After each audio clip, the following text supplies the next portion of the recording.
개성공단 문제 해결을 위한 남북 당국 간 실무회담이 판문점에서 계속되고 있습니다.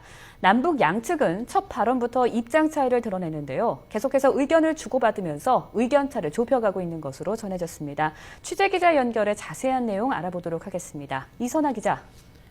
네, 남북회담본부에 나와 있습니다. 네, 첫 회의가 정오쯤 시작이 됐는데요. 지금 시각이 7시가 넘었습니다. 이제 7시간이 넘었는데 지금까지 진행 상황 좀 정리해 주시죠.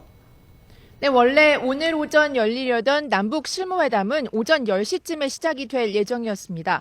하지만 회담 장소인 판문점 북측 통일각에 통신 설비에 문제가 있어서 2시간 정도가 지연이 됐습니다. 첫 회의가 11시 50분에 시작돼서 30분 만에 끝났습니다. 양쪽 대표단이 서로 인사를 나누고 시작하는 발언을 했습니다. 우리 측 서호 수석 대표와 북측 박철수 대표단장은 각별한 인연이 있는데요. 개성공단과 관련된 실무회담에서 여러 차례 만난 적이 있고 4년 전에는 해외공단 남북 공동 시찰도 함께 갔었습니다. 그래서 회의 시작 전에 밝은 분위기로 서로 인사도 나눴습니다. 오전 전체 회의가 끝난 뒤에 점심 식사를 했고요. 북측에서 우리 대표단의 식사를 대접하겠다고 해서 음식은 제공을 받았지만 남과 북이 함께 식사를 하지는 않았습니다. 점심 식사를 한 뒤에는 오후 3시와 6시쯤 두 차례에 걸쳐서 수석 대표끼리 회의를 했습니다. 앞으로도 이렇게 계속해서 양쪽이 수시로 접촉을 하면서 입장차를 조율해 나갈 걸로 보입니다. 네, 첫 접촉에서는 남북 간의 입장 차이가 있는 것으로 보였는데요. 협상이 지금은 잘 이루어지고 있는 겁니까? 네, 개성공단이 가동을 멈춘 지 석 달이 지나도록 남북이 만나서 이렇다 할 대책을 논의한 적이 없는 만큼 아무래도 처음 내놓은 의견부터 차이가 컸습니다. 우리 측은 이번 개성공단 사태와 같은 사태가 다시는 반복되면 안 된다는 입장이 먼저라고 강조를 했고, 반면 북한은 근본적인 정상화에 대해서는 이렇다 할 입장이 없이 일단 공단을 가동시키고 보자는 식입니다.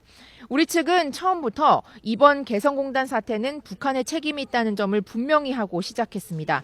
특히 북측이 이번 개성공단 사태 같은 일이 다시는 일어나지 않도록 약속을 해야 하고, 이 약속을 바탕으로 공단이 단순히 이전 상태로 돌아가는 게서 더 나아가 국제적 규범에 맞게 안정적으로 운영될 수 있도록 남과 북이 함께 노력을 해야 한다는 점을 분명히 했습니다.